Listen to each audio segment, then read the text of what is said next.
निधि जी, श्री हरिवंश महाराज जी। महाराज जी, मेरा प्रश्न है कि मेरे ऐसे क्या कर्म हों कि मेरे इष्ट देव, समस्त संतजन, सभी हरि भक्त, सभी देवता ये शरीर त्यागने के बाद मेरा इंतजार करें, मुझसे ज्यादा उन्हें मुझसे मिलने की इच्छा हो। चाहत तो बहुत जोर की है।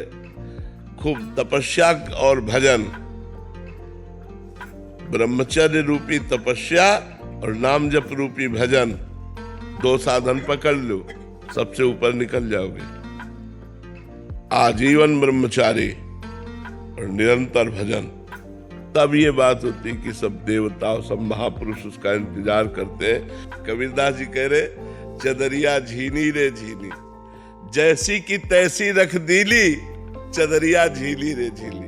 जैसी हमें दी थी वैसे ही वापस कर दिया, प्रयोग नहीं किया, गंदा नहीं किया, तब महापुरुष होता है, तब उसका सब देवता और अभिनंदन करते हैं। अब यहाँ को भोग विलास करे, 2-4 माला घुमा लो, कहते देवता हमें नमस्कार तो ऐसे खिलवाड़ थोड़ी, देवता तपस्या करके देवता बने, वैसे थोड़ी बने।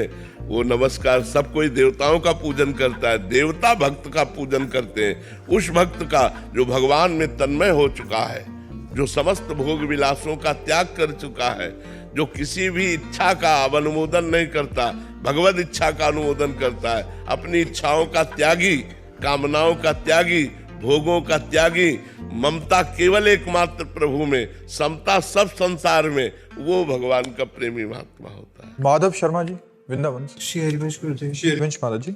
गुरुदेव भगवान, शिष्य के द्वारा प्रमादवश या विवेक के अभाव के कारण जो त्रुटियां अथवा आज्ञा उल्लंघन होती हैं, क्या उससे गुरु और शिष्य का संबंध विच्छेद हो सकता है? नहीं, संबंध विच्छेद नहीं हो सकता, लेकिन कृपा का अनुभव नहीं होगा। कृपा का अनुभव नहीं होगा, गुरु कृपा का अनुभव नहीं होगा। वो अनुभव तभी होगा जब इन छिद्रों को बंद करे, इन दोषों का त्याग करे। मानते हैं ज्ञान की स्थिति रहती, पर क्या इतना ज्ञान नहीं है कि ये गलत है? हम गलत को क्यों करें? फिर जानबूझ करके ये गलत है, फिर उसमें सुख बुद्धि करके हम करते हैं और अपने को अज्ञानी कहकर हम बचना चाहते हैं, तो इसीलिए फिर दंड मिलता है। हमको ज्ञान है कि गलत है। जो चीज गलत ज्ञान है तो हम उसे कैसे कह सकते हैं कि मुझे जानकारी नहीं थी? ईमानदारी से सबको जानकारी है कि गलत है। जो चीज गलत है वो गलत है, उसे जब जानते हो तो उसे त्याग दो। नहीं त्यागोगे तो दंडनीय अपराध है, भागवती दंड मिलेगा या भारतीय कानून व्यवस्था से दंड मिलेगा, आज नहीं तो कल। किसी ने आज ये गलती नहीं तो और गलती में फंस जाओगे जिसमें कोई गलती नहीं है। यहाँ की गलती तुम्हें निरपराध में फंसा देगी और दंड दे देगी। इसलिए गुरु शिष्य का संबंध तो भागवतिक है, वो जल्दी टूटने वाला नहीं। वो तभी टूटता है जब सीधे गुरु अवज्ञा हो जाए। अगर हमसे कुछ गलतियां होती हैं, कुछ त्रुटियां होती हैं, तो वो हमारे प्रमाद के कारण होती हैं। हमको ठीक करना चाहिए, हमको सुधारना चाहिए। यदि नहीं सुधारेंगे तो हमें गुरु कृपा का अनुभव नहीं होगा। गुरु कृपा का अनुभव ना होने के कारण हमारा मन विषयों में ही भटकेगा, भगवान की तरफ नहीं चल पाएगा। गीतांजलि जी, राधे राधे महाराज जी। महाराज जी, सामान्य जीव का जीवन प्रमाद एवं भोग से लिप्त रहता है। जब आप गुरुजनों और किशोरी जी का कृपा बल उसे अपनी ओर घसीटता है तो उसके जीवन में बहुत सारा बदलाव आने लगता है, जैसे बहुत कम सोना, जल्दी जगना, शादियां, किसी पारिवारिक कार्यक्रम में ना जाना, ना ही रुचि होना, कम भोजन, बाहर का ना खाना। और महाराज जी, इन आचरणों में पारिवारिक जनों जो इस बात को समझते नहीं है, वो बहुत क्रोध होने लग जाते हैं। ऐसी परिस्थिति में हम खुद को कैसे दृढ़ रखें और कैसी नहीं, अपने को दृढ़ ही रखें। किसी के कहने से हम भ्रष्ट आचरण नहीं करेंगे, हम गंदा भोजन नहीं पाएंगे, गंदी आदतें नहीं स्वीकार करेंगे, चाहे वो कोई भी हो। जाके प्रिय न राम बै देही, तजिए ताहि कोटि बैरी सम जद्यप परम स्नेही। तजियो पिता प्रहलाद, विभीषण बंधु, भरत महतारी, गुरुबल तजियो कंत ब्रज बनितन भे मुद मंगलकारी। परमार्थ के लिए हम सबका त्याग कर सकते हैं, यदि कोई हमें जबरदस्ती भ्रष्ट आचरण कराना चाहे, भ्रष्ट भोजन पवाना चाहे, तो हम नहीं कर सकते, भले उससे संबंध टूट जाए। वो नाराज होता रहे, हम मौन रहेंगे, चुपचाप सुनेंगे, लेकिन करेंगे वही जो हमें परमार्थ में करना है। हम अपने विरुद्ध आचरण नहीं कर सकते, धर्म के विरुद्ध आचरण नहीं कर सकते। अगर वो नाराज होते हैं तो उनकी नाराजगी हम सह लेंगे, हम सुन लेंगे, लेकिन करेंगे अपने। 5 वर्ष के बालक प्रहलाद जी हैं और त्रिभुवन पति पद पर बैठा हुआ हिरण्यकश्यप है, एक बात भी नहीं उनकी मानी, अपने हरि के मार्ग की बात पुष्ट की तो भगवान को नरसिंहावतार लेना पड़ा। बालक प्रहलाद जी के लिए सर्वशक्तिमान भगवान को नरसिंहावतार लेना पड़ा। तो धर्म युक्त चलना चाहिए, हमको ये भय नहीं होना चाहिए। तुम्हारी आदत है गंदी, तो तुम अपनी गंदी आदत का पोषण करो। हम सत्संग सुन चुके हैं, अब हम गलत आचरण नहीं करेंगे। आप मानो या न मानो, हम धर्म से चलेंगे और अपना जीवन भगवान के आश्रित व्यतीत करेंगे। भगवान सब देने वाले हैं, वो तो निहाल कर देते हैं। संगीता जी दिल्ली से। राधे राधे महाराज जी। महाराज जी, पिछले 2 वर्षों से हमारे माता पिता का देहांत होने पर हमने माता जी का वार्षिक श्राद्ध वैदिक पद्धति से संपन्न किया और अब पिताजी का प्रथम वार्षिक श्राद्ध करने जा रहे हैं। महाराज जी, आपका पूछना है कि जीवात्मा के कल्याण के लिए श्रीमद् भागवत जी का मूल पाठ करवाया, बट क्या एक बार कराना है या आगे भी कराते रहें आगामी वर्ष? अगर पैसा है तो करवाते रहिए, तो मंगलमय है, लेकिन एक बार ही पर्याप्त है। एक बार के ही श्रीमद् भागवत के पाठ से जीव का कल्याण हो जाता है। जो मृत जीव है, जिसका शरीर छूट चुका है, वो जहाँ भी होगा उसका कल्याण हो जाएगा। श्राद्ध आदि जो आप कर रहे हैं सब उसके मंगल के लिए, वो जहाँ भी होगा उसका मंगल होगा। आशीष पारिक जी। राधे राधे महाराज जी। महाराज जी, क्या वचन की शरणागति से हमें सहचरी भाव की प्राप्ति होगी अगर हम बुरे कर्म ना करें और अपने कर्तव्य कर्म का पालन करें? तो सहचरी भाव का मंत्र होना चाहिए ना, नहीं तो स्वरूप का कैसे बोध होगा? सहचरी स्वरूप का बोध वो तो मंत्र कराएगा जो आचार्य परंपरा से आता है। वाचिक शरणागति से, भगवान नाम जप से, कुकर्मों के त्याग से आपका कल्याण हो जाएगा, लेकिन आप सहचरी थोड़ी बन जाएंगे। सहचरी बनने के लिए सहचरी पद प्रदान करने वाला मंत्र होना चाहिए, तभी तो आचार्य के रूप में सहचरियां प्रकट हुई हैं और वो मंत्र प्रदान करती है। उसी मंत्र बल से सहचरी भाव का प्रादुर्भाव होता है।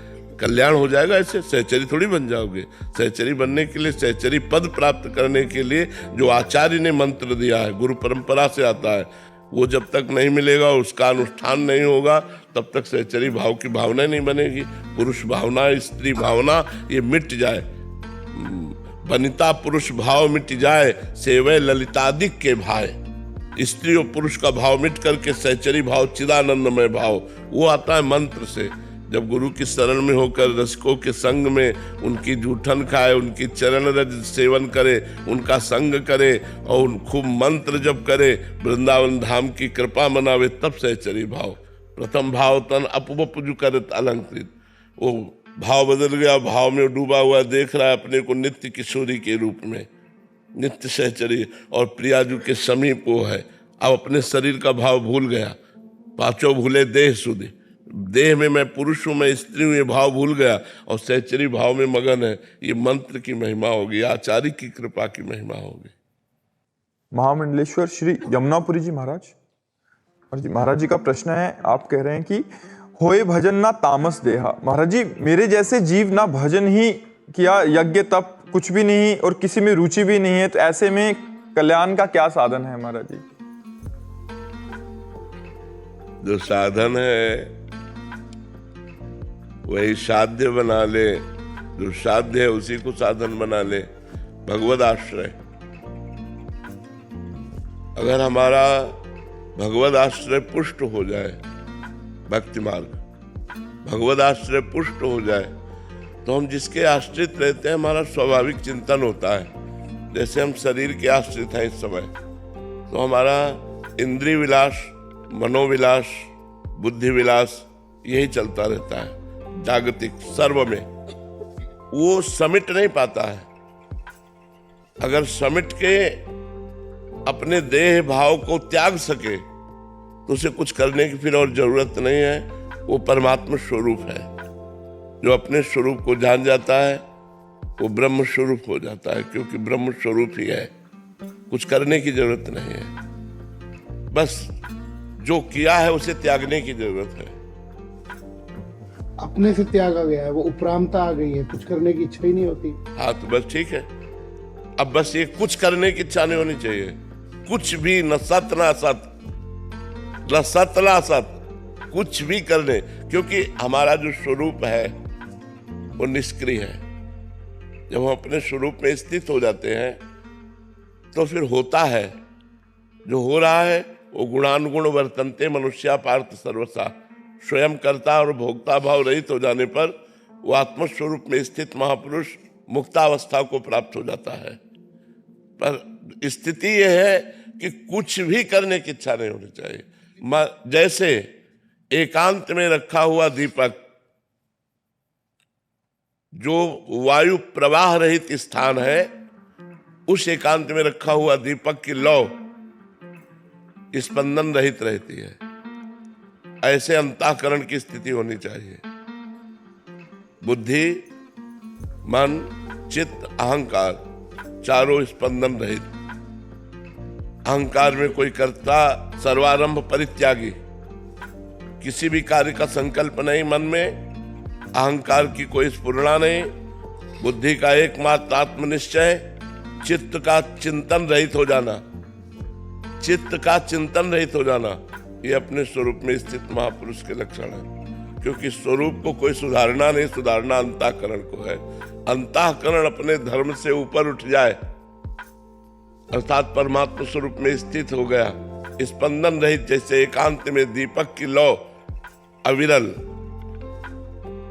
बिना कोई स्पंदन हुए, ऐसे ही अंतःकरण का स्पंदन रहित शांत हो जाना, निष्क्रिय हो जाना, यही आत्म स्वरूप में स्थित होने का स्वरूप है। थोड़ा भय बना रहता है कि ये सब छूट गया तो कहीं चूक ना जाए।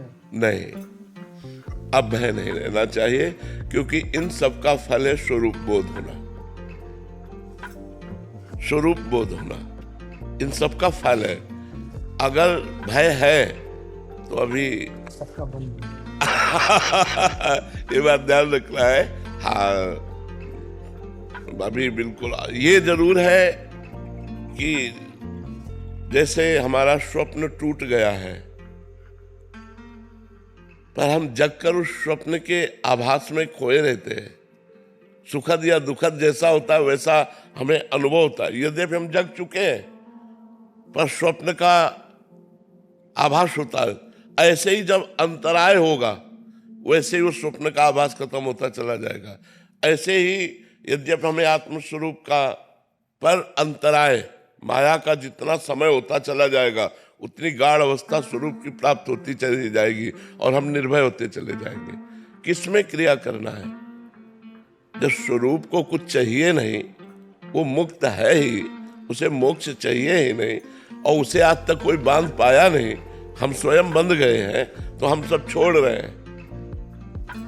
बस हमको जीवन भर ये याद रखना है कि माता बहनों का संसर्ग न होने पावे, कंचन का संग्रह न होने पावे, और शरीर की मान प्रतिष्ठा अपनी प्रतिष्ठा न समझी जाए।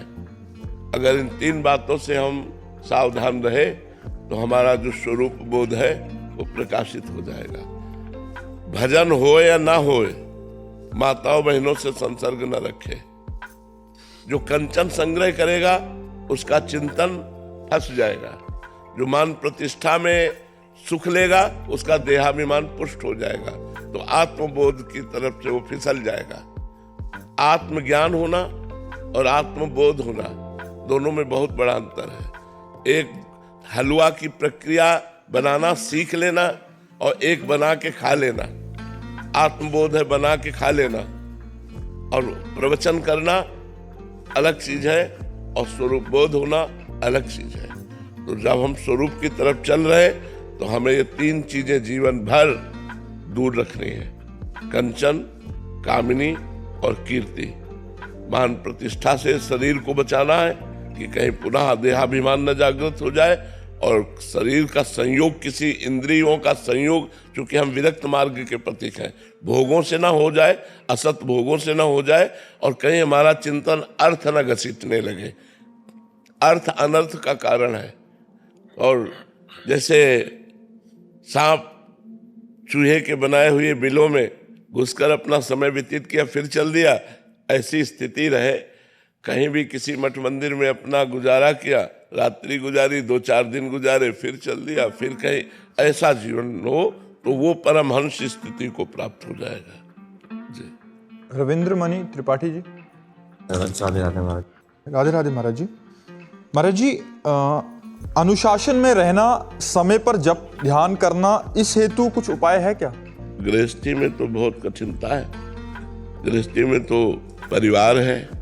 अब आप ध्यान में बैठे हो, बच्चा आपकी गोद में आके बैठ गया, आप ध्यान में बैठे हो, आपको ऑफिस में जाना है तो पूरा मन ऑफिस की तैयारी करेगा, ध्यान थोड़ी करेगा, वो ऑफिस की तैयारी करेगा। अभी 30 मिनट है, 30 मिनट में तो फिर हमें मोटरसाइकिल से जाना है या स्कूटी से जाना है या बस से जाना, वो पूरी तैयारी करेगा। 30 मिनट ध्यान में जरूर बैठेंगे, लेकिन वो पूरी ऑफिस की तैयारी करेगा, नहीं करेगा। आप देखो, ईमानदारी से बैठ के देखो, आप वो तैयारी करेगा। तो हमें क्या करना है, कलयुग में ध्यान के द्वारा भगवत प्राप्ति नहीं होती, क्योंकि उस कोटि का ध्यान लग ही नहीं सकता। कृतयुगे ध्यायते विष्णु, त्रेतायाम यजते मखई, द्वापरे परिचर्यायाम कलो तद्धर कीर्तनात्। ध्यान के द्वारा सतयुग में, यज्ञ के द्वारा त्रेता में, पूजा के द्वारा द्वापर में, और नाम जप के द्वारा कलयुग में भगवत प्राप्ति होती है। अब हमारा मन भी जा रहा है, लेकिन राधा राधा राधा राधा, कृष्ण कृष्ण कृष्ण कृष्ण, शिव शिव शिव शिव, राम राम राम राम राम राम राम, ये भगवत प्राप्ति। हमें लगता है इसमें लगो। युग धर्म के अनुसार जो हमें साधन बताया गया है, इसलिए हम सबको नाम जप की प्रेरणा करते हैं। महाराज जी, नाम जप में प्रीति कैसे बढ़े? नाम जप से ही प्रीति नाम जप में बढ़ेगी, दूसरा कोई उपाय नहीं है। नाम जप का ही हम अभ्यास बढ़ाते चले जाए। अब प्रीति, आप कितने मिनट नाम जप करते हैं? 2 माला कर लिया महाराज, 3 माला कर लिया। बहुत छोटी बात कर रहे हो, बहुत छोटी बात कर रहे हो, ऐसा नहीं यार। 24 घंटे में 24 मिनट तुम परमात्मा को नहीं दे सकते, 24 मिनट नहीं दे सकते। यही गुरु की जरूरत होती है कि अगर शिष्य, मान लो शिष्य भाव से हो तो फिर आवेश में डांटा जाता है। परमात्मा ने पूरा सब कुछ तुम्हें दिया, तुम 24 मिनट नहीं दे सकते कि एकांत में बैठ करके हम एक घड़ी शांति से भगवान का चिंतन कर रहे हैं। 24 मिनट एक घड़ी होती है, 24 दूनी 48। कम से कम कहा गया कि घड़ी 2 घड़ी बैठ कर तो भजन करो, तो 24 मिनट तो भजन करो। 24 मिनट भजन करो तो हमें लगता है लगभग 10-12 माला तो हो जाएगा। और पूजन करते हैं महाराज, पर जब जैसे आपने आगे देखो, ध्यान रखना, पूजन करते समय फूल भगवान को चढ़ा रहे, लेकिन मन कहाँ चढ़ रहा है। हमारी बात को पकड़ना, क्योंकि हम साधु आत्मा मन के पीछ नहीं होते, क्योंकि उसी पे चढ़े रहते हैं हर समय। तो देखते रहते हैं कि उसकी गति क्या है, वो किधर जाता है, क्या करता है। हम लोग काम क्रोध को ऐसे देखते हैं जैसे तुम्हें देख रहे हैं। ये आया काम, ये आया क्रोध, ये आया अहंकार, ये आया, एक एक पॉइंट पर पूरी नजर, क्योंकि अंतर्मुखता में एक एक पॉइंट देखा जाता है। तो आप आधा घंटे पूजन करेंगे, लेकिन 5 सेकंड भी पूजन नहीं होगा। अब हमारी बात को देखना पूजन करते समय कि आप चंदन घिस रहे हो, मन कहाँ है? आप चंदन लगा रहे हो, मन कहाँ है? चंदन पे है, ठाकुर जी पे है। बस ये बात ध्यान रखो, वो पूजा सफल है। और ये करने के लिए जप की बहुत जरूरी आवश्यकता है। बिना जप के हमारा अंतःकरण पवित्र नहीं होता, बिना पवित्र अंतःकरण के हमारा मन एकाग्र नहीं होता। इसीलिए नाम जप, यज्ञ नाम जप यज्ञ। हाँ, यज्ञ नाम जप यज्ञ, उसमें भगवान कहते हैं मैं स्वयं हूँ यज्ञ, जप यज्ञ हूँ। मुझे एक छोटी सी बात कहनी है आपको। आपसे करीब 25-26 वर्ष पहले मैं गुजरात कथा करने गया जी। तो स्वामी जी ने पूछा कि आप दक्षिणा क्या लेंगे। मैंने कहा कथा तो हो गई, अब जो देना है दे दो। बोले नहीं नहीं, जो आप देंगे वही, जो आप कहेंगे वही दे देंगे। मैं कहा मैं पहली बार आया हूँ, मुझे द्वारिका जी भेज दो, मेरे साथ 5 महात्मा है। तो उनके आश्रम में एक लड़का था, उसका नाम था राम जी लाल। कुछ पैसे दे के उन्होंने कहा जा महात्माओं को द्वारिका ले गए। हम बस में गए तो बस में भीड़ बड़ी ज्यादा थी, हम तो चढ़ गए, वो लड़का जिसके पास पैसे थे वो नीचे रह गया। बस चल पड़ी तो हम घबराए, क्या होगा। बोले घबराओ नहीं, मैं ऊपर छत पे बैठ जाता हूँ, टिकट खुद ले लूंगा। बस चल पड़ी, कंडक्टर ने पूछा हमारा टिकट, हमने कहा टिकट तो राम जी लेंगे। बोले कौन राम जी? मैंने कहा ऊपर। तो उसने टिकट ही नहीं लिया। जब हम द्वारिका पहुंच गए, वो तो लड़का कहता बापू टिकट के पैसे ले लो। मगर टिकट तो हमने लिया ही नहीं। वो कहता गजब हो गया कि टिकट मैंने भी नहीं लिया। तुमने क्यों नहीं लिया? वो कहता ऊपर आया ही नहीं कंडक्टर। उसने पूछा आप तो अंदर बैठे तो आप कैसे पहुंच गए? आपसे तो टिकट पूछा होगा। मगर पूछा था, मैंने बोल दिया टिकट राम जी लेंगे। कौन बोले ऊपर? वो तो जो साधु आत्मा है भगवान, वो तो असली भगवान राम समझ गया। मैं अपनी गद्दी से उठा और उस लड़के के पाँव छू ली। उसने कहा महाराज मैं तो नौकर हूँ, मेरे पाँव क्यों छू रहे हो? मैं कहा तुमने ज्ञान करा दिया कि जब नकली राम का नाम द्वारिका पहुंचा सकता है, असली का नाम तो वो पहुंचा ही देगा।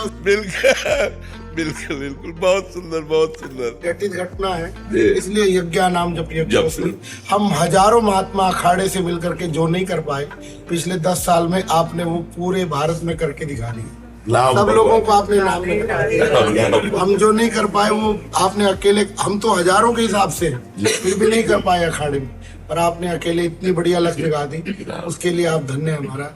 पर आज अगर हमको विभूति योग लिखना पड़े दोबारा से गीता में, तो हम उसमें लिखेंगे साधु नाम प्रेमानंद शास्त्री।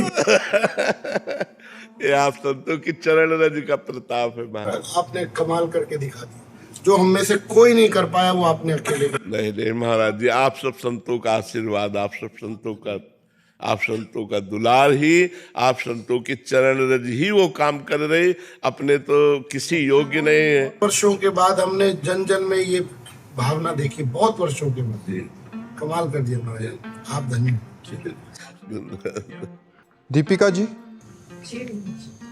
राधे राधे महाराज जी। महाराज जी आप कह रहे हैं कि भूरी सखी जैसी अंदर व्याकुलता। अरे नाम जप करो, भोरी सखी मीरा जी, और मीरा जी की चरण धूलि भोरी सखी की चरण धूलि मिल जाए, ये उनकी हमें एक कण बन जाए। नाम जप करो, पहले नाम जप करो। ऐसा नहीं कि हम इन अवतारी महापुरुषों के समान थोड़ी हो सकते।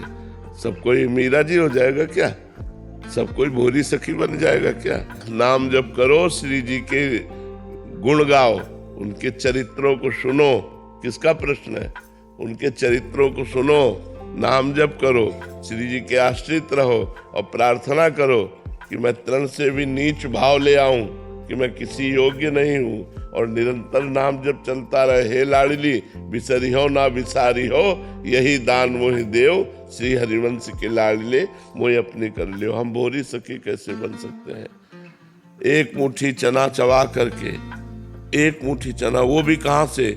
सेवा कुंज में जो बंदरों को फेंक दिया जाता है, और बंदर जो नहीं खाते हैं उसे ठुड्डी कहते हैं, उस चने को बीन लेते हैं और एक मुट्ठी चना चबा करके यमुना जल पीकर रात दिन रोते रहते, हा लाडली, हा प्रियाजू, हा इतने प्रेम की ऊंची स्थिति कि राधा वल्लभ जी की होली में, जब राधा वल्लभ जी की होली होती तो बड़ी बड़ी पिचकारियां चलती, तो वो नजदीक खड़े थे, तो वही रफ्तार से मारी तो पूरी कान का पर्दा फट करके रंग पूरा अंदर चला गया।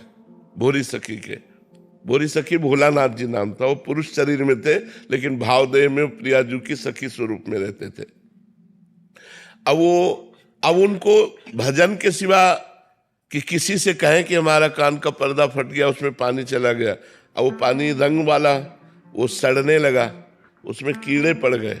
जब कीड़े बाहर निकलने लगे तो लोगों ने देखा, और वो हर समय हा प्रियाजू, हा लाड। सोचो जरा, कान में एक चींटी छोड़ दी जाए तो कितना परेशानी हो जाएगी, और कान में कीड़े पड़े हो, हा प्रियाजू, हा राधा रानी, हा किशोरी जू, बस वो एक ही। उनके पद देखो पढ़कर कितने प्रेम की स्थिति में डूबे हुए। तो कुछ लोगों ने कहा बाबा तुम्हारे कान में तो कीड़े पड़ गए हैं, इसकी दवाई करवानी पड़ेगी। अब वो चुप, बोले आपको मथुरा चलना पड़ेगा, यहाँ ऐसी व्यवस्था नहीं, उस समय वृंदावन में ऐसी व्यवस्था नहीं थी। वो बोले नहीं, उनको जबरदस्ती नहीं बाबा आपको ले, क्योंकि सबको लगा सब सड़ रहा है, कीड़े पड़ रहे। मथुरा ले गए उनका, तो ऑपरेशन होगा। तो उनका जो तुम्हें करना, जब श्री जी ले आए हैं तो जो तुम्हें करना है करो, पर ऑपरेशन करने के आधा घंटा पहले हमें बता देना, शून्य करने की जरूरत नहीं। तो उनका बिना शून्य के ऑपरेशन कैसे हो सकता है? बोले आप आधा घंटा पहले बता देना। आए और 30 मिनट पहले बताए, बाबा 30 मिनट बाद आपका ऑपरेशन होगा। शांत बैठ गए और श्री जी में तन्मय हो गए। डॉक्टर आए ऐसे ऐसे ऐसे, वो है ही नहीं, सीधा शरीर ऐसे बैठा हो, बैठे बैठे ऑपरेशन, पूरे कान का ऑपरेशन हो गया, कहीं ऊ आ नहीं, कोई पलक नहीं खुलना, कुछ नहीं, बिल्कुल मुर्दे के तरीके एकदम। ऑपरेशन होने के आधा घंटे बाद श्री हरिवंश श्री हरिवंश श्री हरिवंश, आँख खोली और का ऑपरेशन हो गया, बोले हाँ, उठे और चल दिए। पूरा अस्पताल उनके चरणों की धूल माथे पे कि ऐसा महापुरुष, तो भोरी सखी जैसा महापुरुष, तो हम तो यही चाहते हैं कि उनकी चरण रज का एक किनका मिल जाए, जिससे हमारे अंदर थोड़ा सा भी भाव प्रियाजू के लिए तो आ जाए, थोड़ा तो रोना आ जाए प्रियाजू के लिए। वो तो रात दिन ऐसे चीख चीख के रोते कि जो ब्रजवासी वहां से निकलता तो कहता, राधा रानी हमारे भी पुण्य लग जाए, बाबा को तुम दर्शन दे दो। नहीं सहा जाता इसका रोना देख करके, इतना वो विकल, वो हर समय श्री जी में ही रहते, श्री जी के दर्शन में रहते, श्री जी में। तो ऐसे महापुरुषों की चरण रज में प्रणाम है, उनकी कृपा को हो जाए, हमें राधा नाम रचने का स्वभाव बन जाए, हमारी प्रीति राधा नाम में हो जाए, ये जीवन का परम लाभ। गोविंद नारायण कुमावत, राधे राधे बोला। राधे राधे महाराज जी।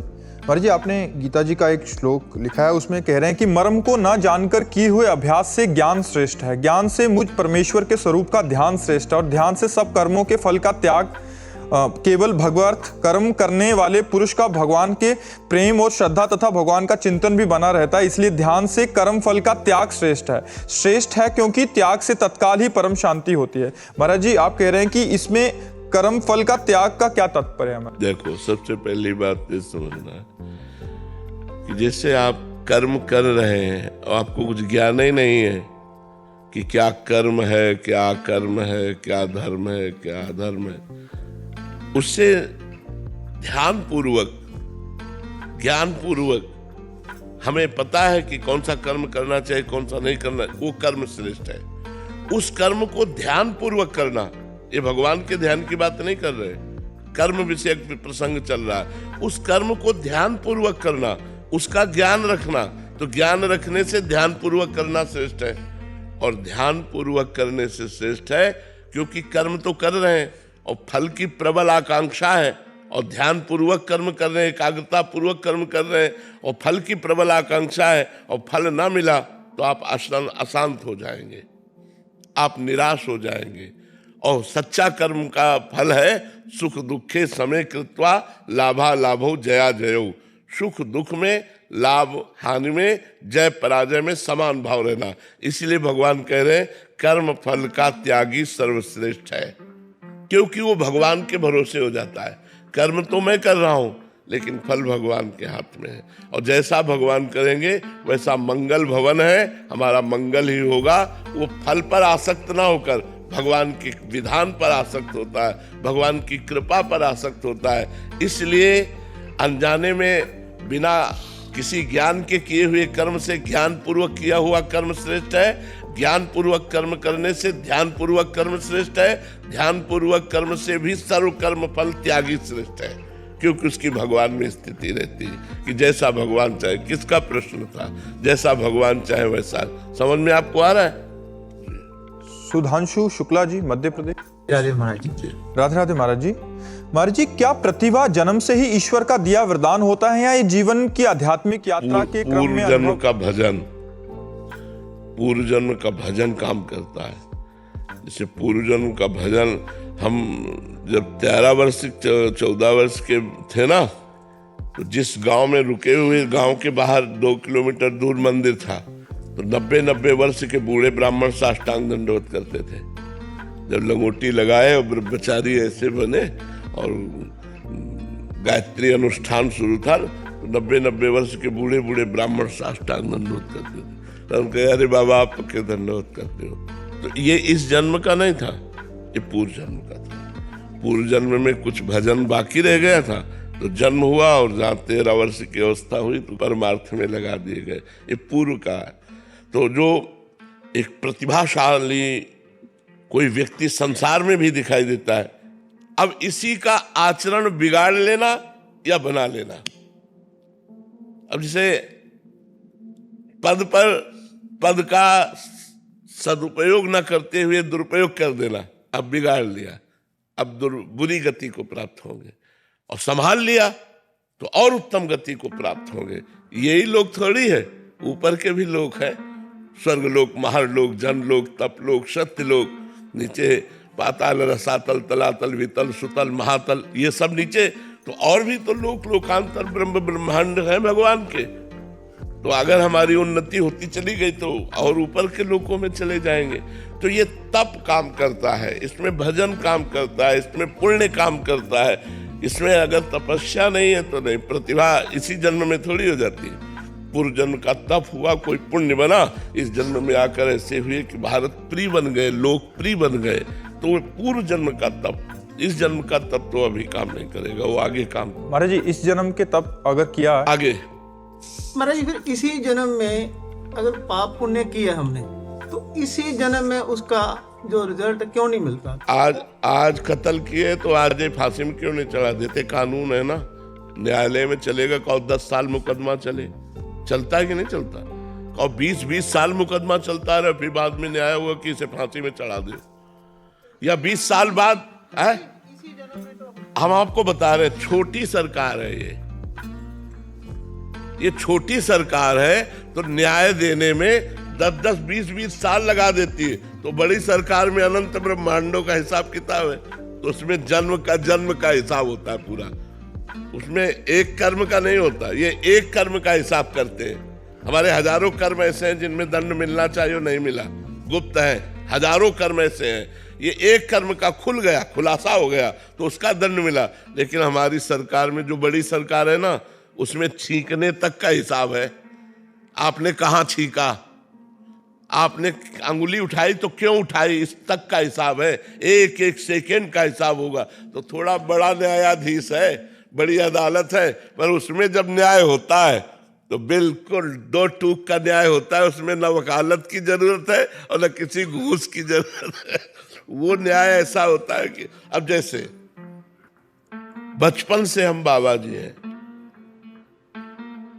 किसी को दुख पहुंचाया हो मन वचन कर्म से, हमारी चेष्टा नहीं रही। पहुंच गया हो तो भगवान जाने, किडनी फेल है दोनों। अब ये क्या है, क्यों? क्योंकि अब हमारा अंतिम निर्णय है, फाइनल। तो फाइनल में जितना भी हमारा पाप का हिसाब है वो हमें भुगवाया जाएगा थोड़ा थोड़ा करके, और बस अंत। अब फाइनल में जय, भगवान के पास पहुंच गए, काम खत्म। तो वो भुगवाया। रामकृष्ण परमहंस जी साक्षात काली से बात करते थे, जैसे हम आपसे बात करते हैं, लेकिन उनके गले में कैंसर। क्यों? क्योंकि प्रारब्ध भोग, पूर्व का पाप कर ऐसा। तो बख्शता किसी को नहीं है, प्रारब्ध भोग भोगना पड़ता है। अब ये चूंकि लंबी अदालत है, इसलिए उचित तो ऐसे ही लगता है, अच्छा तो यही लगता है कि आज इसने ये किया तो उसका दंड मिला। लेकिन ऐसा नहीं है, यहां भी नहीं है कि आज का अपराध तुरंत आपको दंड दिया जाए। उसके लिए प्रोसेस है। तो ये छोटी अदालत एक मृत्यु लोक के, भारत देश की अदालत है, पूरे मृत्यु लोक की अदालत नहीं है। ये एक लोक मृत्यु लोक है, उसकी भी अदालत नहीं है ये तो केवल भारत देश की अदालत हो। भारत देश में भी अलग अलग प्रांतों की अदालत है, अलग अलग प्रदेशों की अदालत है, और अनंत ब्रह्मांडों का स्वामी है वो, अनंत सृष्टि है, और सबका न्यायाधीश वही एक अकेला है। अब वो न्याय जब करता थोड़ा लेट होता है। जैसे एक धर्मात्मा को एक दुष्ट आदमी सता रहा है, तो तुरंत न्याय हो जाए ना कि उस दुष्ट आदमी की मृत्यु हो जाए, हाथ पैर टूट जाए, एक्सीडेंट हो जाते हुआ ये आई लाइन में। महात्मा को सता रहा था भोगने, लेकिन वो बढ़िया रहेगा, महात्मा दुखी रहेगा, पर जब फाइनल आएगा तब वो मिटिया मिट हो जाएगा। अब कब फाइनल आएगा, किस जन्म में फाइनल आएगा, ये तो सरकारी अदालत बताएगी। तो ये बात है, इसलिए थोड़ा लेट चलता है, क्योंकि भगवान का बहुत बड़ा सिस्टम है। राधे राधे महाराज जी। महाराज जी, आपकी कृपा बल से विरक्त भाव से वृंदावन धाम वास कर रहे हैं। आपने ही कृपा करके समझाया कि स्त्री शरीर में इस मार्ग पर कैसे चला जाए, क्या सावधानियां, ब्रह्मचर्य, उसमें सहायक भोजन और निषेध। महाराज जी, आप कह रहे हैं कि एक सपना आया, उसमें आपने बोला कि एक समय प्रसाद पाइए। तो महाराज जी, इसका मतलब सत्संग माने या आदेश? एक बार महाराज जी कि स्वप्न में बोला कि एक टाइम प्रसाद पाए। तो वृत्ति है, कोई वृत्ति ऐसी उदय हो गई पर अगर आपको एक टाइम प्रसाद पाने में शरीर की अव्यवस्था लगती है तो आप दोनों टाइम पाइए। स्वप्न से ज्यादा प्रगट आज्ञा का महत्व होता है। अगर एक टाइम पाने से आपका काम चल जाता है तो चला लीजिए, अगर लगता है कि हमें दोनों टाइम पाना चाहिए तो 2 टाइम पा, चाहे प्रसाद 3 टाइम पाओ, 4 टाइम पाओ, पर भजन न छूटे। प्रसाद पा के गंदी आदतें ना आवें कि इतना हम बलवान हो जाएं कि हम गंदी आदतों में चले जाएं। इस भोजन को संयमित इसलिए लिया जाता है कि हम काम क्रोध को वश में कर सकें। भोजन संयमित है तो हमारी काम आदि की ज्यादा इच्छा नहीं होगी, और खूब चकाचक भोजन पाए खूब ऐसे तो फिर गंदी बातें सब। दूरी से सत्संग सुन लो, दूर अपनी कुटिया में, ना अपनी कुटिया में किसी संत को बुलावे और न किसी के यहाँ जाए। गृहस्थी की तो बात जाने दो, गृहस्थी का तो स्पर्श न करे। अगर आजीवन ब्रह्मचर्य रहना तो हमारी बात मान लो, दूरी से प्रवचन सुनो, अपना भजन करो। अगर ब्रह्मचर्य रहना है, सब दूसरों को भी बचाओ और खुद बचो। अपने संयम से रहो, एकांतवास करो, किसी को अवसर मत दो, और ना किसी को भ्रष्ट करने वाली कोई बात आनी चाहिए जीवन में। अगर नजदीक रहेगा तो भ्रष्ट हो जाएगा, वो कोई भी हो। बलवान इंद्रिय ग्रामो विद्वानमपि करसति, कितना भी बड़ा विद्वान हो, मन फिसलने में देर नहीं लगेगी। एक बार मन फिसला तो दलदल है, वो उसी में घुसता चला जाता, निकलने की कोशिश करने पर भी वो नहीं निकल पाता है। समर्थ भगवान जब निकाले तब निकल पाता नहीं, बहुत बड़ा दलदल है।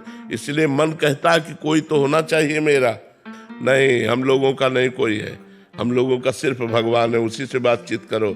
सिर्फ प्रियालाल है, उन्हीं से बातचीत करो। किसी जनरल आदमी को अपने मन की बात ना बता दे ना। रहीमन मन की मन व्यथा रखिए मन में गोए, रहीमदास जी कहते हैं। अपने मन की व्यथा को मन में छुपा के रखो, केवल भगवान से प्रार्थना करो, क्योंकि ये लंबा जीवन है। किसी समय हमारे मन की व्यथा ऐसी ज्यादा प्रकट हो जाए कि हम कहीं भ्रष्ट हो जाएं तो फिर क्या कराया, सब मिट्टी हो जाएगा। इसलिए ब्रह्मचर्य से रहो, बहुत एकांत किसी पुरुष से मिलने से बचो और नाम जप करो। पड़ी रहोगी तो भगवत प्राप्ति हो जाएगी। वृंदावन धाम है, धाम की कृपा से भगवत प्राप्ति हो जाती है। मनोज मिश्रा जी गाजियाबाद से। राधे राधे। राधे राधे महाराज जी। महाराज जी, यदि हम सभी मनुष्यों के जीवन का ध्येय प्रभु की भक्ति और प्रभु के दर्शन ही है, तो फिर उनसे मिलने का मार्ग इतना दुरूह क्यों है?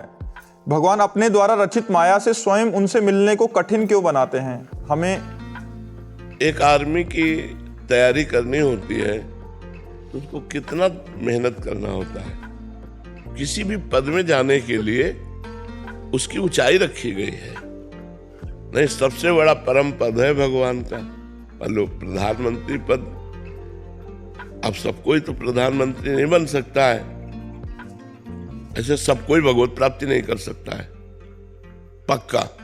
क्यों? क्योंकि विषयों में इतनी प्रीति है कि वो छोड़ ही नहीं पाता है। अब सुनता है, भोगेश्वर प्रसक्ता नाम तया प्रहत चेतसाम व्यवसायत्मिका बुद्धि समाधो न विधीयते। जिसका भोग और ईश्वर ने चित्त अपहरण कर लिया है, वो कभी ये निश्चय नहीं कर पाता कि मुझे भगवत प्राप्ति करना है। बाबा जी बनने पर भी दुनिया का प्रपंच ही बटोरना शुरू हो जाता है। प्रपंच त्याग नहीं होता है, ये करना वो करना, ये वो, बस इसी में लगाए रहती है माया। सब कोई भगवत प्राप्ति नहीं कर, क्योंकि वो परम पद है। जिनको पाव भगत एक मोरी, कोई बिरला। भगवान शंकराचार्य जी ने लिखा, हजारों मनुष्यों में किसी एक के अंदर मुमुक्षुता जागृत होती है कि मैं इस संसार से मुक्त हो जाऊं। तो अगर महान पद को ऊंचाई पे न रखा जाए और उसमें मेहनत, परिश्रम, श्रम न रखा जाए तो उसकी महिमा क्या होगी? एक हमारे यहाँ रंगनाथ जी के मेला में एक खेल होता है। एक लगभग 20-25 हाथ लंबा खंभा गाड़ा जाता है और उसके ऊपर लाखों की सामग्री टांगी जाती है और मनुष्य शरीर के ऊपर ही चढ़ करके वहां जाना होता है और दोनों तरफ सीढ़ियों से घी और दही की धार डाली जाती मनुष्य शरीर के ऊपर। अब आप देखो, बिल्कुल ऐसे ही परमात्मा प्राप्ति के लिए है। ऊंचाई पर जो लक्ष्य है उसमें लाखों की सामग्री है, उसमें स्वर्ण भी होता है, उसमें मेवा भी होती है, उसमें रुपया भी होता है, बहुत चीजें होती है, लाखों की सामग्री होती है, 1 लाख नहीं लाखों की सामग्री होती है। अब बड़े बड़े पहलवान हमने देखा है चढ़ते हैं, अब उधर तेल धारा, घी धारा, दही धारा डाली जाती है। अरे यार जब देना ही है तो इतना विघ्न क्यों डाल रहे हो? अब मनुष्य शरीर में केवल लंगोट पहने, कोई कपड़ा नहीं। अब जब तेल और घी पड़ेगा तो फिसलेगा कि नहीं फिसलेगा? वो 10 बार फिसल के आते हैं चढ़ते चढ़ते, और वो बराबर जैसे जैसे वो चढ़ते जाते हैं वैसे वैसे तेल घी डालते जाते हैं।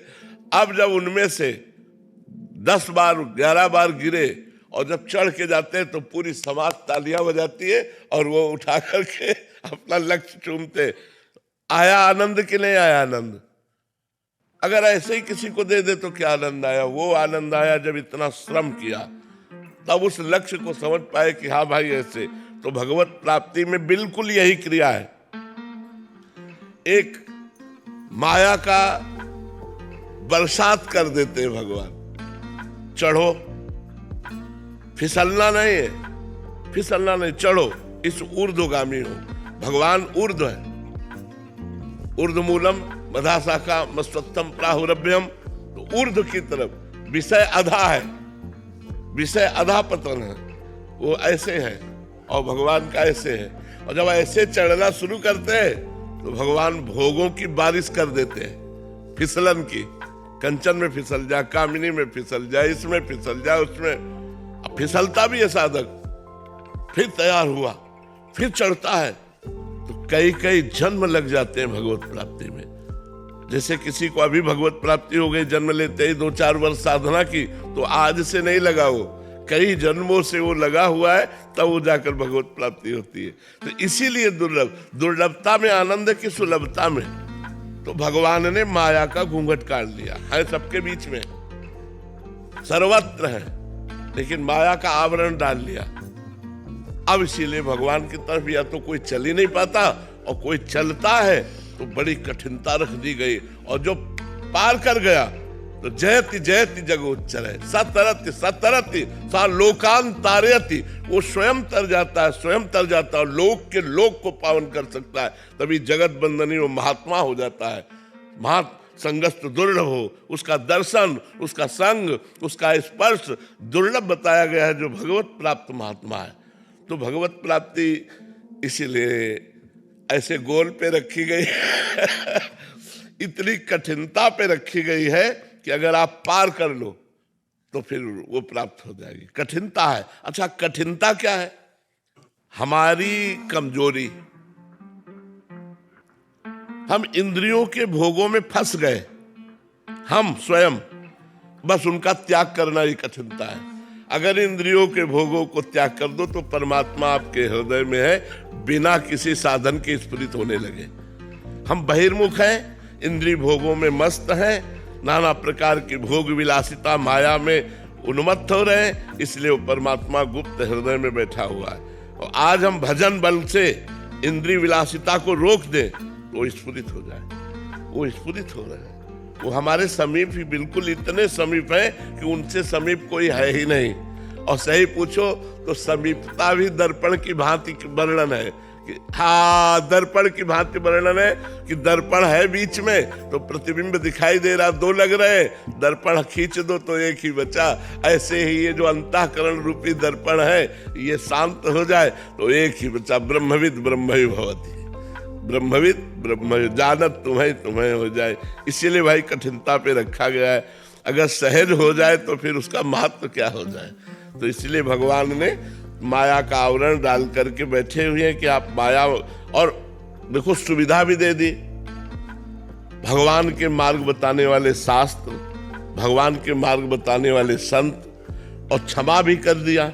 हजारों अपराध हो जाए तो क्षमा, मान लो 1000 बार गिर जाओ तो क्षमा, चलो आगे बढ़ो भगवान के मार्ग को। तो प्राप्त करना कौन? ईमानदारी से सोचो, क्या हमारे हृदय में जलन हो रही है कि भगवान की प्राप्ति के बिना हमारा आज का भी दिन गया? आप विचार करके देखो। जैसे हमें भूख लगी हो तो केवल भोजन की खोज होने लगेगी, प्यास लगी हो तो पानी की खोज होने लगी। क्या ऐसी परमात्मा की खोज हो रही? नहीं हो रही। हम राजी हैं खा पी करके मौज मस्ती से ऐसे 2-4 माला घुमा लिए, सत्संग सुन लिए, इस तरह का जीवन हम व्यतीत कर रहे हैं। ना कि हमारे अंदर ऐसा है, ना खान पान ते भावे है, ना कोमल वसन सुहावे है, सब विषय लगे ते खारा है, हरियासिक का मग न्यारा है, केवल मुझे भगवत प्राप्ति चाहिए, ऐसा तो नहीं है ना। हाँ, तो इसीलिए भगवत प्राप्ति दुर्लभ है, नहीं तो भगवत प्राप्ति सुलभ है। क्या कठिनता है भगवान मेरे? कठिनता हमको इसलिए लग रही है कि हमने विषयों में अपने मन को दे रखा है। अब वो मन विषयों से हट जाए और भगवान में लग जाए, बस हो गया, इतनी बात है। अब हटाने में जन्म के जन्म लग जाते हैं और इसी जन्म में भी हटा दे। अब हटाने की सामर्थ्य भगवान के नाम बल से आएगी, गुरु पूजा से आएगी, गुरु उपदेश से आएगी, गुरु कृपा से आएगी। तो माया का ऐसे पर्दा हटा और भगवान का साक्षात्कार हुआ। भगवान दुर्लभ मिलना नहीं, कठिन है माया का त्याग करना। जहां विषयों में फंसे उनका त्याग करना कठिन है। वही कठिनता हमें भगवान की प्राप्ति में कठिनता दिखाई दे रही है। करुणा जी नोएडा से। राधे राधे महाराज जी। महाराज जी, साधक अपनी साधना स्वयं चुनता है या उसके कर्मों या प्रारब्ध में पहले से साधना लिखी होती है? नहीं, भगवान की कृपा से मनुष्य शरीर मिलता है और मनुष्य शरीर में भगवान की कृपा से संत समागम मिलता है और संत संग की कृपा से साधना में प्रवेश होता है। और साधना सम्यक रूप से बन जाए तो भगवत प्राप्ति हो जाती है। ये सब कृपा से होता है, ये हमारे पूर्व कर्मों से नहीं। जब विभीषण जी को श्री हनुमान जी महाराज मिलते हैं तो विभीषण जी कहते हैं कि आज मुझे भरोसा हो गया कि भगवान की हम पर कृपा है, क्योंकि बिना भगवान की कृपा के संत नहीं मिलते। अब मोहि भा भरोस हनुमंता, बिनु हरि कृपा मिले नहीं संता। बिना भगवान की कृपा के संत नहीं मिलते। जब द्रवहि दीन दयालु राघो तो साधु संगति पाइए। जब साधु संगति मिलती है तब हमारी साधना बढ़ती है। तो हमारी साधना, हमारा लक्ष्य, हमारा पूरा जीवन ये भगवान की कृपा के आश्रित है, तभी अहंकार नहीं आएगा। अगर भगवान की कृपा का आश्रय न लिया तो थोड़ी सी भी साधना अहंकार युक्त हो जाएगी और अहंकार युक्त साधना पतित हो जाती है, वो भगवान को प्राप्ति कराने में समर्थ नहीं है। सौरभ गुप्ता जी। राधे राधे महाराज जी। महाराज जी, बचपन से ही ब्रज का वास रहा पर मन राम जी की तरफ लगा, लेकिन जब पता लगा कि राम जी और कृष्ण जी एक ही हैं तो प्रियता कृष्ण जी की ओर बढ़ने लगी। तो महाराज जी, अब मन ऐसा है कि राम जी को भी नहीं छोड़ सकता और कृष्ण जी को भी नहीं छोड़ सकता। गुरुदेव का वर्ण किया है तो फिर अभी आपका निश्चय अधूरा। पहले गुरुदेव का वर्ण कीजिए। जो गुरुदेव राम रूप दे या कृष्ण रूप दे, एक रूप में लगो, एक मार्ग में लगो। दो नावों में पाय रखने वाला चल नहीं पाएगा। ऐसे ही है, भगवान एक ही हैं लेकिन उनके रूप दो हो गए, एक राम रूप, एक श्याम रूप। तो हम दोनों रूपों की उपासना सम्यक रूप से नहीं कर पाएंगे। सम्यक रूप से प्रेम गली अति साकरी, तामे दोनों समाये, एक भरोसो, एक बल, एक आस विश्वास, एक राम घनश्याम हित, चातक तुलसीदास। पहले गुरुदेव का वर्ण करो और फिर गुरुदेव जो गुरु मंत्र दे, नाम दे और इष्ट दे, उसी में रति करो तो माया से मुक्त हो जाओगे।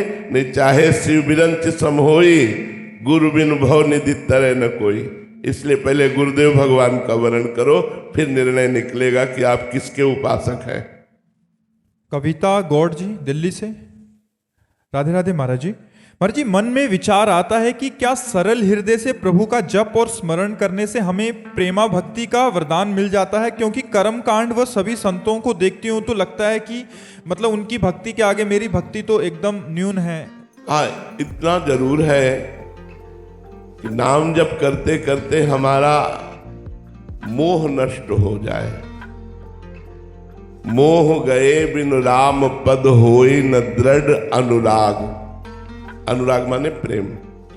जब तक हमारे हृदय से मोह का नाश नहीं होता, तब तक भगवान से दृढ़ प्रेम नहीं होता।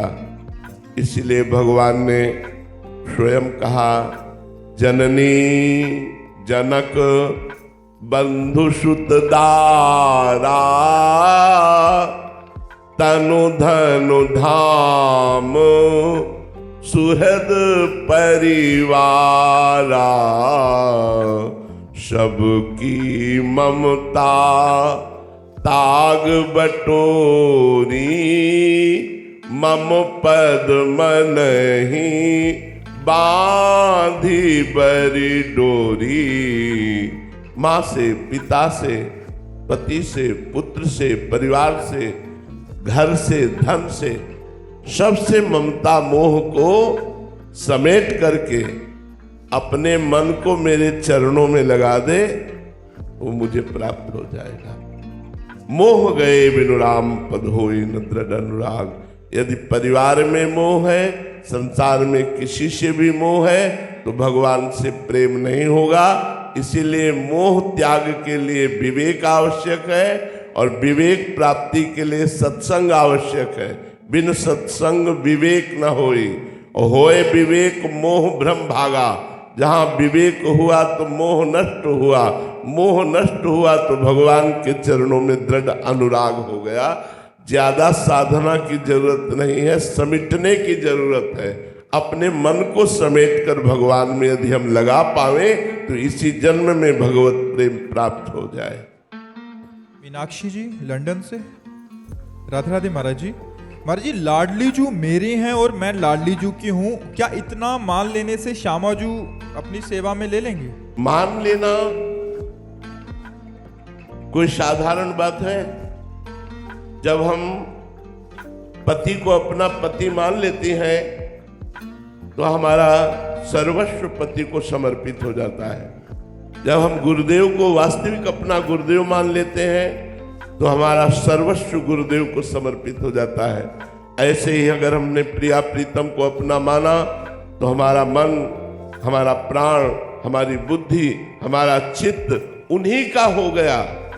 देखो, गोपियों ने श्री कृष्ण को माना कि श्री कृष्ण मेरे हैं और मैं श्री कृष्ण की हूं, तो वो उद्धव जी को अपनी स्थिति बता रही है, कान भय प्राण में, प्राण भय कान में, हिय में न जान परे कान है कि प्राण है। प्राण कृष्णाकार, मन कृष्णाकार, बुद्धि कृष्णाकार तब माना जाता है कि मैं श्री कृष्ण की हूं, मैं प्रियाजू की हूं।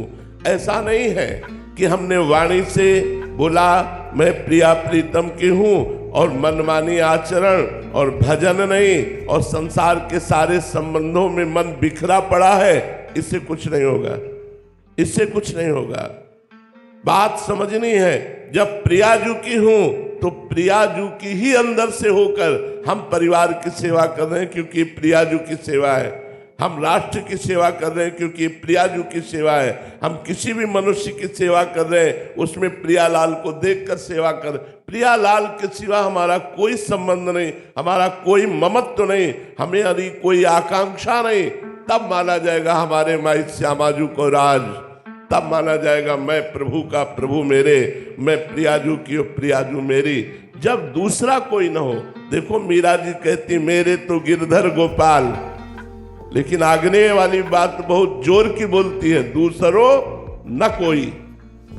जब तक दूसरा कोई अपने जीवन में है तब तक हम प्रियालाल के वास्तविक नहीं हुए, और जब दूसरो न कोई तो हम बोले या न बोले हम प्रियालाल के ही हैं।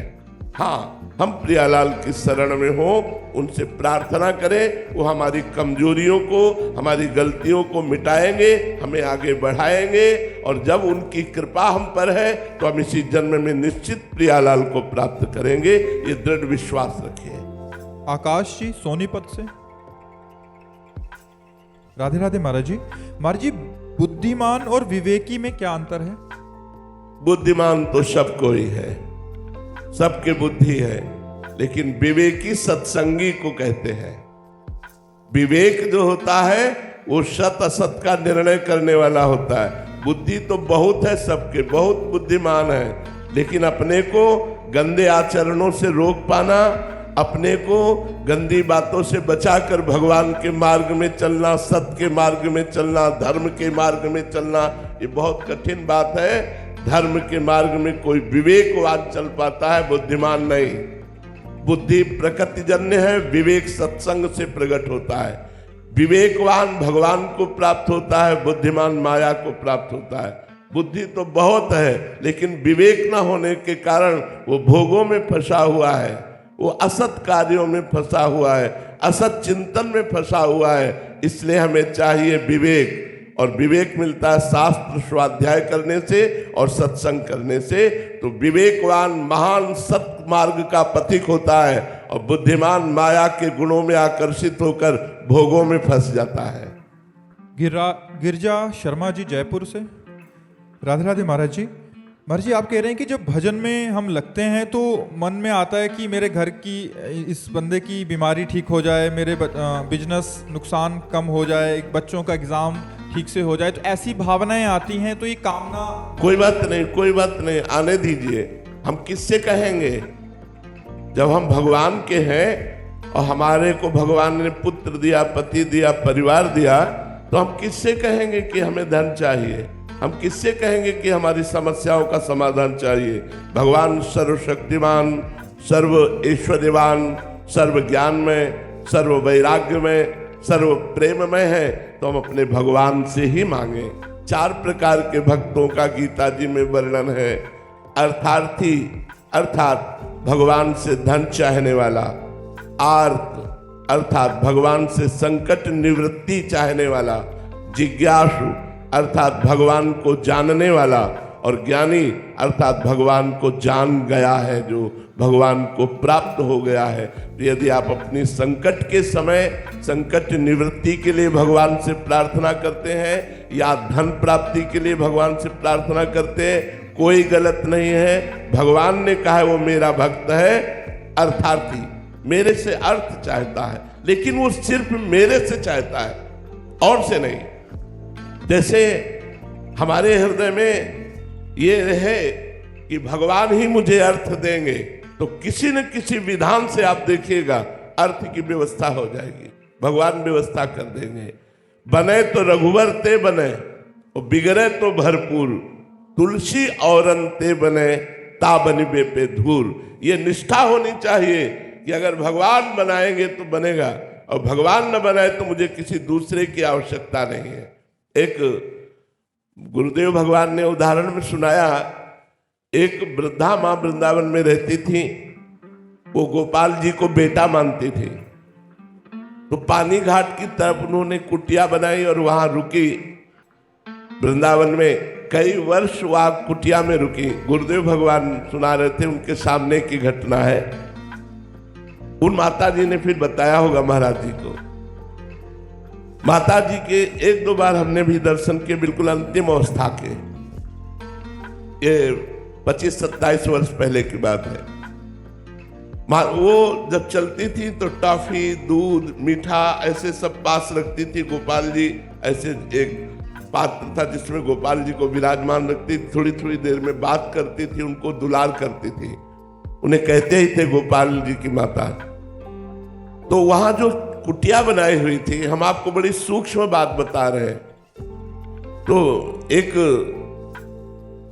जो अराजक तत्व है, उन्होंने उनको धमकी दी जाके कि कल कुटिया हम खाली कर देना, ये जगह हमने खरीद ली है, ऐसा। और वो बड़ी चिंता में पड़ गई कि गोपाल जी को पूरी ठाकुर सेवा लेकर हम कहाँ जाएंगी, क्योंकि वो विरक्त भाव से रह रही थी। तो कुछ लोग शाम के दर्शन करने गए, तो उनमें से उन्होंने किसी से कह दिया कि बेटा हमारी कुटिया जो है वो बोल गए हैं कि कल तक हटा दो, नहीं तो शायद वो लोग कल आके कुटिया तोड़े, ऐसा करें। तो उनका माता जी जब तक हम हैं तब तक किसी की ताकत नहीं कि तुम्हें कोई कुछ कह सके या तुम्हारी कुटिया हटा दे। तो उन्होंने कहा बेटा तुम्हारा ही भरोसा है बस। गोपाल जी रोज उनके हाथ से भोजन पाते थे, बात करते थे, आज जब पवाने बैठी तो ऐसे मुंह कर लिया, बात नहीं की। तो रोने लगी कि प्रभु गलती क्या हो गई। तो उन्होंने कहा आप तो भरोसा किसी और का कर लिया ना, आपने उससे कहा नहीं कि बेटा अब तेरा भरोसा हो रहे, तो मैं अब आपसे बात नहीं करता, मैं अब आपके हाथ से भोजन नहीं पाता। तो उनका गलती पड़ी। हमें जबान से भी नहीं बोलना किसी और का भरोसा, कि हम किसी का फोन नंबर लेकर के गर्व में रहे कि हमारी कोई विपत्ति आएगी तो हम उनको फोन नंबर कर देंगे। नहीं, सीधे श्री जी, सीधे प्रभु, प्रभु आप देख लो, आप देख लो, आप चाहो इस विपत्ति में रखो या आप चाहो विपत्ति को हटा दो, लेकिन हम दूसरे से नहीं। बने तो रघुवर थे बने, तो बिगड़े तो भरपूर, बिगड़े तो आपसे बिगड़े, बने तो आपसे बने। पूरा भरोसा जब होगा भगवान का, तब माया मुक्त जीव हो पाता है। इसीलिए हमें चाहिए कि संपूर्ण भरोसा भगवान के चरणों में रखें। वचन से भी किसी से न कहे कि अब तुम्हारा ही भरोसा है, नहीं, हमें श्री जी का भरोसा है। अगर तुम्हारे द्वारा कार्य बन रहा है तो मेरी श्री जी ने कार्य बनवाया है। अगर हम ये मानेंगे कि तुमने कार्य किया तो हम अपने इष्ट की अनन्यता से चूक कर लेंगे, इसलिए मुझे अपने इष्ट के अनन्य रहना है। श्री राधा वल्लभ लाल